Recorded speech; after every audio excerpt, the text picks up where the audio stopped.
Hello everyone, I hope you are having a great day today. MersLess Ones here, back with another Bleach Brave Souls video, and in this one we're going to be going over the Brave Souls Fest Celebration Summons Post-Selection Desire Summons banner that will be releasing in less than 24 hours to see if it's worth summoning on. Hopefully you enjoy. If you do, leave a like. If you are new to the channel or you have been here for a while, subscribe and help me get to 600 subscribers. And if you would like to further support me and the channel, you can do so by becoming a channel member. All that said, let us go ahead and get started. So first things first, like I mentioned, this banner will be releasing in less than 24 hours. And as far as the new characters go, I mean, they're just okay in my opinion. They don't have an EX move. I think I honestly can't remember if these are the first couple of characters that doesn't have an EX move. But other than that, I think they're just okay, really. There's some of the, I think these are the first set of characters that we have gotten since the 10th anniversary that are a bit weaker. So these two new units are a bit weaker than the characters we have been getting for the past few months here. So there is that, and the banner itself is honestly not that good in my opinion.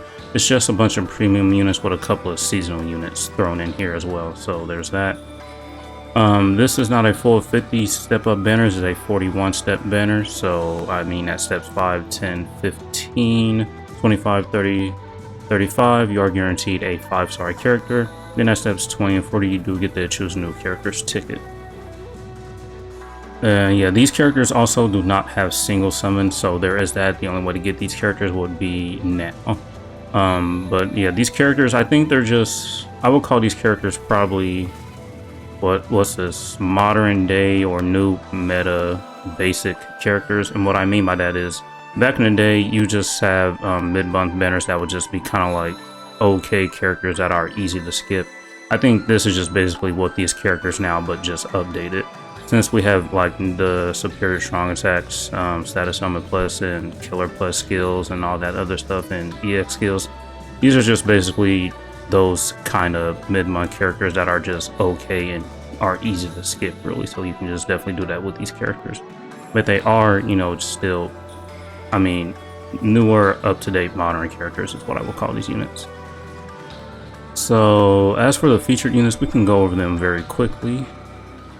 Alright, so the first featured unit we have here is this Gin here. She's a technique unit with the Captain Killer, Soul Trade dual attack damage plus 35%.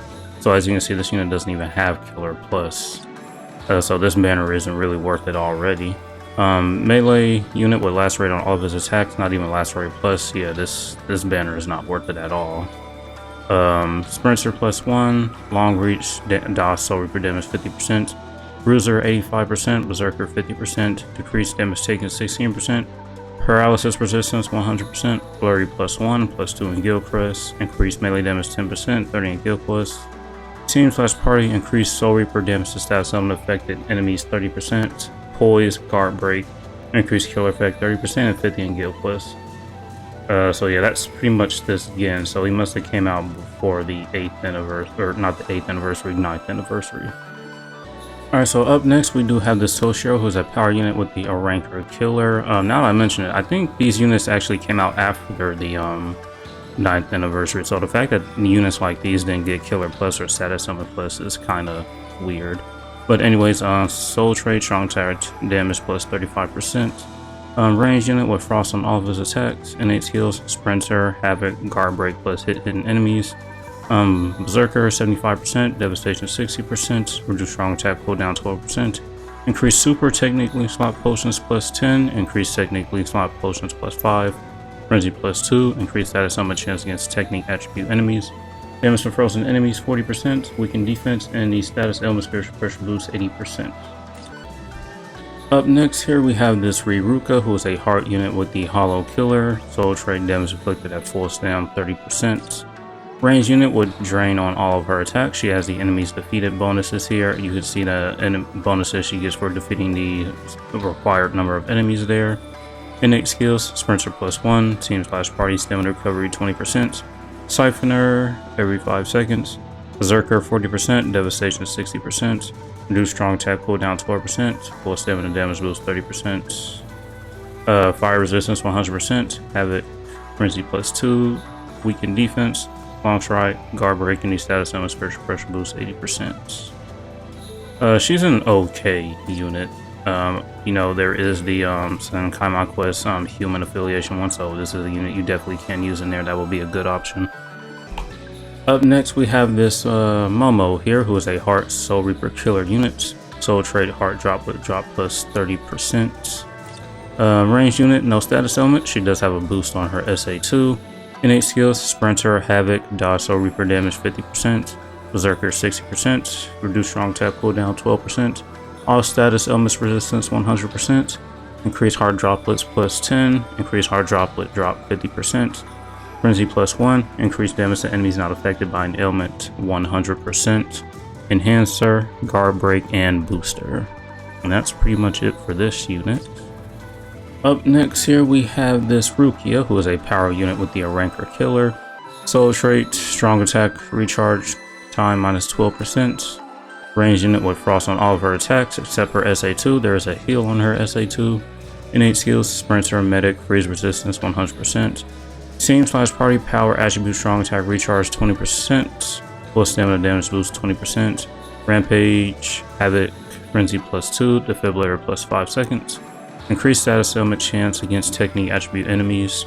Damage to frozen enemies 40%. Sharpshooter, healer, any status element spiritual pressure boost.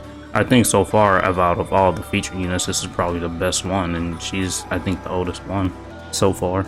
Alright, so up next we have this Ichigo here, who's a technique unit with the Hollow and Human Killer. Soul trait, strong attack, recharge time minus 12%.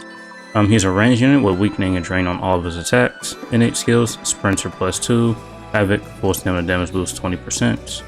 Team/party technique attribute, strong attack, recharge 20%, Bruiser 20%, Berserker and Devastation both at 40%.